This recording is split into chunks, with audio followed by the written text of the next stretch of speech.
அண்ணா பல்கலைக்கழக மாணவி பாலியல் வன்கொடுமை வழக்கில் குற்றவாளி ஞானசேகரனுக்கு இன்னும் சற்று நேரத்தில் தண்டனை குறித்த விவரங்கள் வெளியிடப்பட இருக்கின்றன.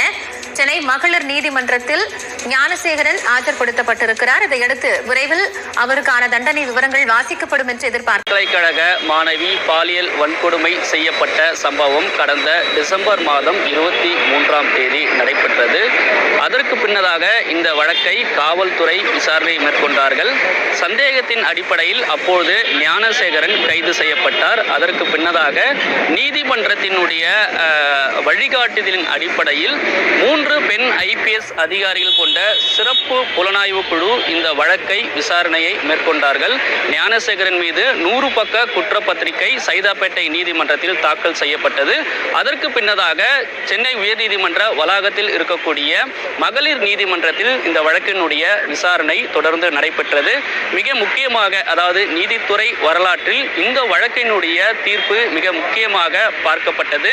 ஏற்கனவே ஞானசேகரன் குற்றவாளி என தீர்ப்பு கடந்த புதன்கிழமை தீர்ப்பு வழங்கப்பட்டது.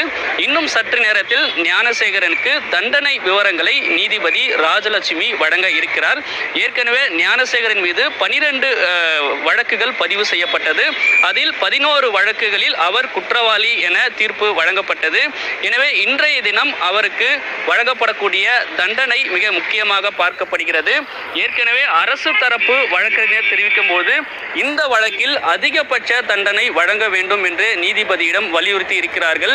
ஏனென்றால் இந்த வழக்கு மிக முக்கியமாகவும் அதே போன்று பெண்களுடைய பாதுகாப்பை ஒட்டி அதிகபட்ச தண்டனை வழங்க வேண்டும் என்று அரசு தரப்பிலிருந்து வலியுறுத்தி இருக்கிறார்கள்.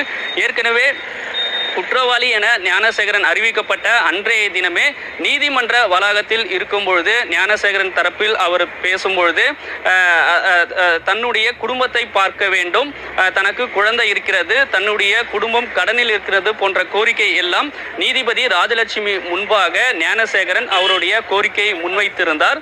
இன்றைய தினம் தண்டனை விவரங்கள் அறிவிக்கப்பட இருக்கிறது. ஆனால் அரசு தரப்பிலிருந்து அதிகபட்ச தண்டனையாக வழங்க வேண்டும் என்று வலியுறுத்தி இருக்கிறார்கள். குறைந்தபட்சம் 20 ஆண்டுகளுக்கு மேல் ஆயுள் தண்டனை வழங்குவதற்கான வாய்ப்பும் அதே போன்று அபராதம் விதிப்பதற்கான வாய்ப்புகள் இருப்பதாக சொல்கிறார்கள். காலை 10 மணிக்கு சரியாக ஞானசேகரன் நீதிமன்ற வளாகத்திற்கு அழைத்து வரப்பட்டார். ஆனால் இன்னும் நீதிமன்ற அறைக்கு உள்ளே அவரை அழைத்து செல்லப்படவில்லை. காவல்துறையினரும் இங்கு நீதிமன்ற வளாகத்தில் பலத்த பாதுகாப்பு போடப்பட்டிருக்கிறது. ஞானசேகரன் தரப்பிலிருந்து உறவினர்கள் யாரும் வரவில்லை. எனவே இன்னும் சற்று நேரத்தில் இந்த குற்றவாளிக்கு தண்டனைக்கான விவரங்களை நீதிபதி ராஜலட்சுமி அறிவிக்க இருக்கிறாங்க.